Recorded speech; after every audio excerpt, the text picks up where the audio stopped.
Hello, আসসালামু আলাইকুম guys. আশা করি আপনারা সবাই ভালো আছেন। আলহামদুলিল্লাহ আমিও ভালো আছি। আজ আপনাদের তৈরি করে দেখাবো পানিপুরি, যেটা কলকাতার একটি বিখ্যাত বিশেষ খাবার, যেটা ছাড়া মানুষ চলতেই পারে না। আমরা অনেক পছন্দ করি পানিপুরি, ফুচকা এই জাতীয় খাবার।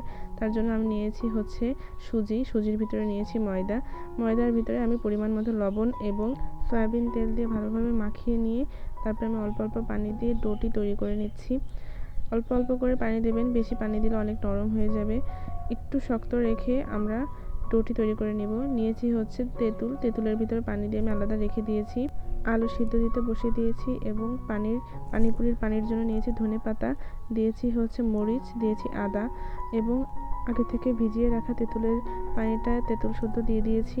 পরবর্তীতে আমরা যে ডোটি তৈরি করেছিলাম সুজি দিয়ে আটা দিয়ে, সেটি আমি ভালোভাবে রুটির মতো আকার করে শেপ দিয়ে বেলে নিব। তারপর আমি একটি গোল মুটকির সাহায্যে, আপনারা দেখতেই পাচ্ছেন, আমি গোল গোল করে কেটে নিয়েছি।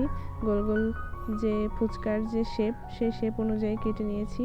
একটা একটা করেও ফুচকা তৈরি করা যায়, বাট আমার কাছে এই পদ্ধতিটা বেশি সহজ মনে হয়, এই জন্য আমি এইভাবেই করে নিয়েছি। আমার কাছে যেটা সহজ মনে হয় আমি এটা করেছি। আপনারা এইভাবে করলে তাড়াতাড়ি আপনারা অনেকগুলো ফুচকার রুটি তৈরি করতে পারবেন।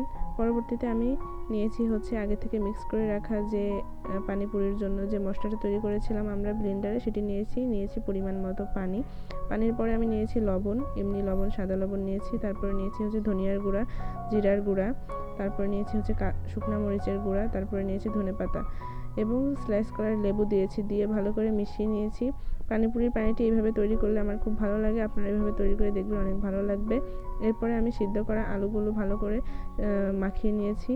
তারপরে নিয়েছি শুকনা মরিচ, তারপরে শুকনা মরিচের ভিতরে পরিমাণ মতো লবণ নিয়ে ভালো করে মাখিয়ে নিয়েছি সরিষার তেল। তারপর আগে থেকে পেঁয়াজ কুচি করে রেখেছিলাম, এগুলা দিয়ে ভালো করে মাখিয়ে আবার মাখানো যে আলু ছিল আগে থেকে ম্যাশ করে রাখা আলু, সেই আলুটি দিয়ে ভালো করে মাখিয়ে নিয়েছি। আলু ভর্তাটি তৈরি করে নিয়েছি হচ্ছে ফুচকার ভিতরের যে পুরটার জন্য। এই যে আলু ভর্তা তৈরি হয়ে গেছে, এখন আমরা ফুচকা ভাজবো। ফুচকা তৈরি করার জন্য আমরা নিয়েছি হচ্ছে সয়াবিন তেল। তেলটি গরম হয়ে যাওয়ার পরে আমরা যে ছোটো ছোটো ফুচকা তৈরি করেছিলাম সেগুলো ভেজে নিব। আমরা তেলে দেওয়ার সঙ্গে সঙ্গেই দেখতে পাচ্ছেন ফুচকার আকার বা ফুচকার যে শেপ সেটি চলে এসেছে, ফুলে উঠেছে। ফুচকাগুলা এত সুন্দর লাগতেছে। এগুলো এইভাবে হালকা আছে আপনারা ভালো করে ভেজে নেবেন। ফুচকাগুলা ভেজে নেওয়ার পরে ফুচকাগুলো তৈরি হয়ে যাবে আপনারা যেভাবে চাইবেন।